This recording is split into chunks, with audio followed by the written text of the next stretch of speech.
नमस्कार दोस्तों। आज हम जानेंगे कि भगवान शिव को महाकाल क्यों कहा जाता है और समय से उनका क्या संबंध है। क्या वो समय के देवता हैं या वो समय से भी परे हैं, और क्या सच में महाकाल और टाइम ट्रेवल के बीच में कोई संबंध है। आज हम जानेंगे कैसे भगवान महाकाल का अस्तित्व वास्तव में टाइम, स्पेस और डायमेंशन के जो रहस्य है उससे जुड़ा हुआ है।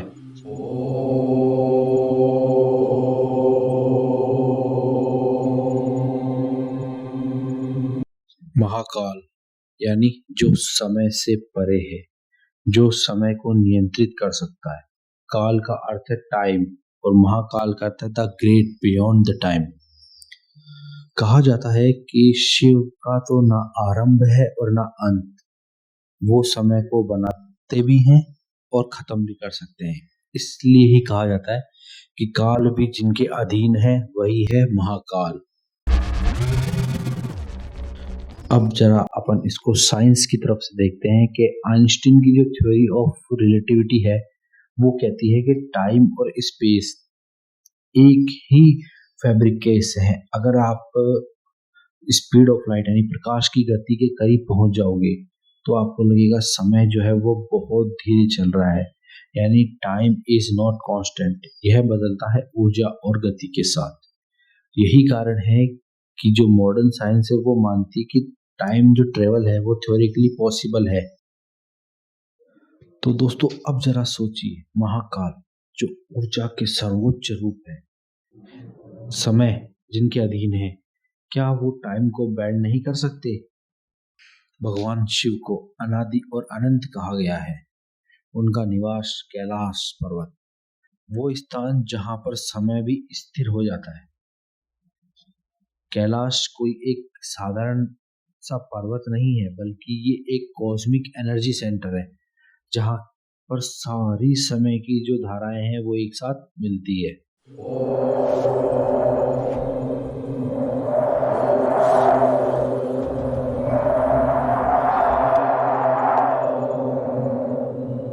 कुछ साधु और योगी कहते हैं कि कैलाश में ध्यान करने वाला व्यक्ति समय की गति को महसूस कर सकता है, जिसे भूत, वर्तमान और भविष्य एक साथ उपस्थित हो। तो क्या ये टाइम डिस्टॉर्शन नहीं है? ठीक वही जो विज्ञान टाइम डायलेशन कहता है। अगर आप ध्यान दें तो शिव के 3 नेत्र हैं। तीनों पास्ट, प्रेजेंट और फ्यूचर के प्रतीक है। उनका तीसरा नेत्र ज्ञान और काल दोनों को नियंत्रित करता है, और जब वो खुलता है तो समय की सीमाएं मिट जाती है। यही कारण है कि महाकाल को कहा गया है काल के बाद का काल। जब वो खुलता है तो वो सब कुछ भस्म कर देता है। दोस्तों कुछ वैज्ञानिक मानते हैं कि अगर हायर डायमेंशन में कोई अस्तित्व हो, कोई वहां पे हो, तो वो टाइम के सभी मोमेंट्स को एक साथ देख सकता है। तो दोस्तों वही है महाकाल, जो हर समय, हर युग और हर जीवन को एक साथ देखते हैं, समझते हैं।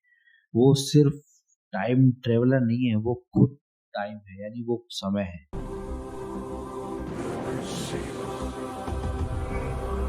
इसलिए महाकाल का अर्थ सिर्फ विनाशक नहीं, बल्कि वो शक्ति है जो समय को जन्म देती है।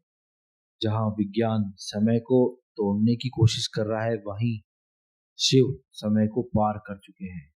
वो ना तो भूत में है ना भविष्य में, वो हर क्षण में एक साथ विद्यमान है। यही कारण है कि जब कोई महाकाल का ध्यान करता है तो उसका मन धीरे धीरे समय की सीमाओं से मुक्त हो जाता है और वो प्रेजेंट मोमेंट में जीने लगता है, जहां वास्तव में शिव का वास है।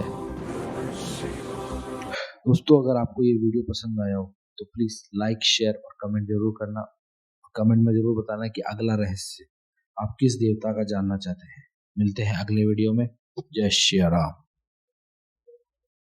ओम नमः शिवाय। ओम नमः शिवाय। हर हर बोले नमः शिवाय।